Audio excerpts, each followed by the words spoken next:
Yeah, what's up guys? My name is Boada. Welcome back to the channel. I finally bought a sick ass Datsun. As you guys read here, bought a famous Datsun. So to give you guys a rundown real quick, we're at Alpha Pro. This is where we just got the car washed.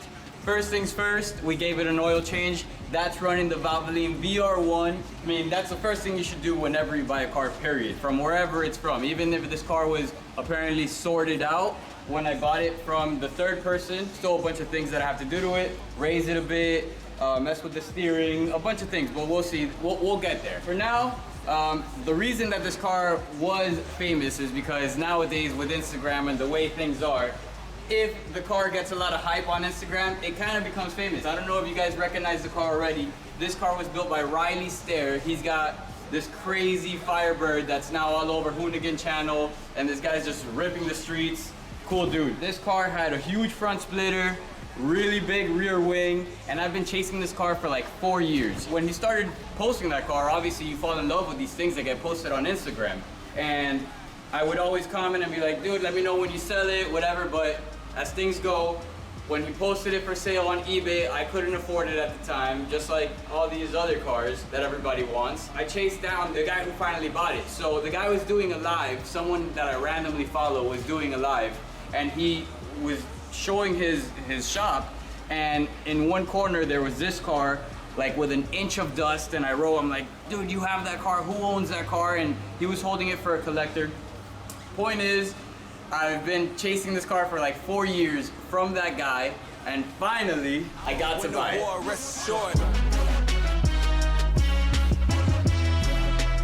win the war, rest assured. I'ma win the war, rest assured. That's actually probably the hottest part of this car, period, which is what drove me crazy about it. But we'll go down to the interior of the car. Guys, first of all, I want you to see, I'm not a tall guy, and this right here is tiny. So this is a tiny little car. You gotta get into it like this, cringe, and fall, you know, pretty much fall into these buckets. It's got the RPM gauge here. The gauges are all, you know, the odometer, beautiful gauges in the stock factory setting. The coolest part about this car, honestly, the startup sequence. By the way, Danny Close, turn around. This is my cameraman at the moment. ¿Qué pasó?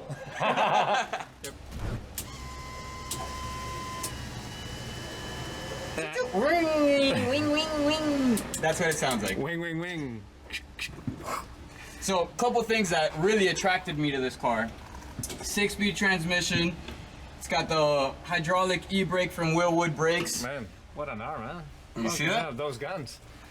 And, I mean, you need it to turn the steering wheel. It doesn't have power steering right now, so it takes a little bit. I do like that it has the OMP harness. When I first saw this car, I thought that it was going to be a lot more complete inside. When Riley sold it, he pretty much sold it with rug, full interior, plus the cage, and that's kind of how I wanted it, so I'm going to revert it back to that.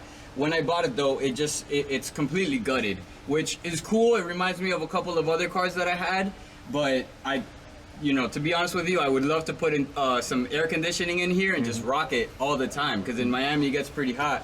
You need AC. So there's been a bunch of things that I found. So over here I put some stickers, because there was a hole right in the tunnel, and I was sitting here, my friend was driving, and I just felt like exhaust coming right in my face. Put a sticker there now. You know, it's a temporary thing. We need to do Dynamat on the whole floor, put some rug in here, just make it a little bit more comfortable, because realistically I'm going to be driving this car on the street, not on the track. Well, maybe on the track. You're going to teach me? Yeah, I mean, we should do something on the track. I mean, it might be interesting, you know, with all the road cage, the engine, blah, blah, blah. Yeah. But also another question that I want to make. What about the perfume? What about the perfume of the car? Dude, so this car, I read this somewhere and it just stuck with it. This car smells like horsepower and fuel. That's literally what it smells like. As soon as you turn it on, you need to go straight home and take a shower, because I mean, you're gonna smell like pure gas, especially because the fuel tank is right behind you. It's pretty cool that these still work. Most of these cars, you lift it up and then you gotta hold it like, I don't even know. So this is a fuel cell. I don't know if you guys remember, but here you can tell it has some extensions, and it had a chassis mounted wing. So it had a huge wing right over here that came from here, and it's just massive. I kind of like it without the wing, but let's see. We just came from ANSA, and they gifted me a full carbon wing, so I don't know. We may throw something on here. Something that I think is super cool, Danny, is this normal, like for the race cars, how it has the sprinklers here on the fire system? Yeah, so you see it's got a sprinkler there, a sprinkler there. It has another sprinkler inside pointing right towards the driver. And then it also has sprinklers on two sides of the motor pointing right at the motor. So that part's pretty good. You know, you feel a little safe, because with these cars, everything is kind of, let's say, home built in a way, and you want to have that security. You know, you're explaining all this, and I'm just thinking, you know, every accessory, things like that, I'm just thinking, my mind just goes like, ka-ching, ka-ching, ka-ching, you know, everything is a plus. How much does the car cost? Yeah, that's a question. So I think that this car would cost probably around 50,000 to make, because they've increased in value a lot. So to get, this car has zero rust. To get a car with zero rust like this, just for the body, you're talking about 20, 25,000 for a Datsun. The same car you could pick up for like 6,000 bucks before. Now they're up at 20. And then obviously you have the roll cage and everything, which is a lot of man hours when it comes to fabrication. Thankfully though, Riley, which was the guy who built the car, built it as a car for himself, so you know the cost of it is just how much ever he wanted to put into it. That part's good.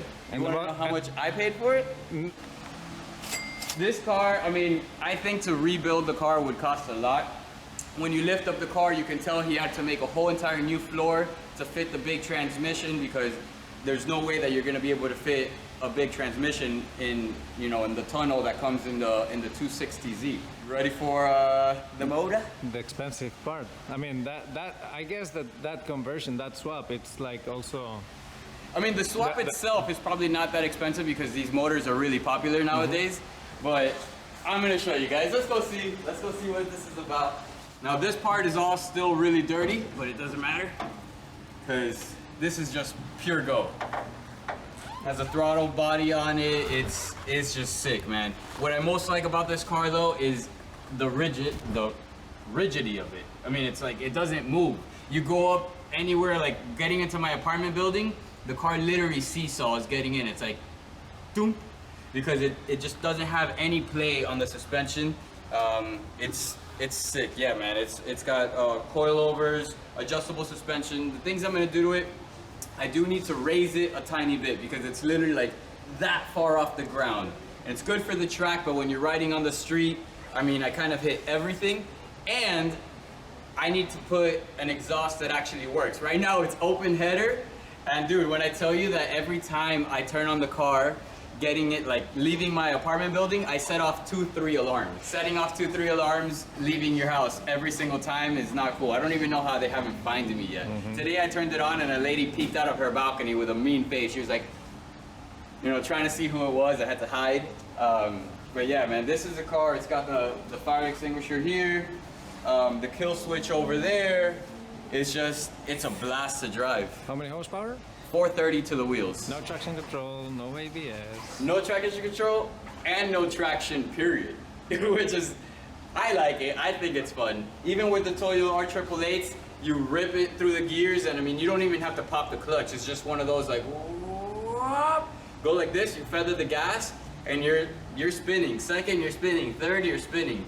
I like it. I think it's a blast. I haven't even had to use the e-brake to drift. I mean, you just turn it, flop the throttle, and you're sideways. It's sick. Now, let's go check out the startup sequence for real. Danny, let's start it a tiny bit. We're gonna give you guys a tiny glimpse of what this thing sounds like. And then, if you guys wanna see more, you're gonna have to follow. You ready?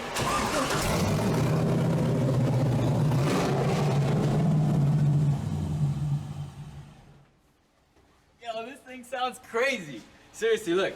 No play whatsoever with that motor, open header. If you guys want to see me rip this thing, give it a like, give us a follow, subscribe. Peace!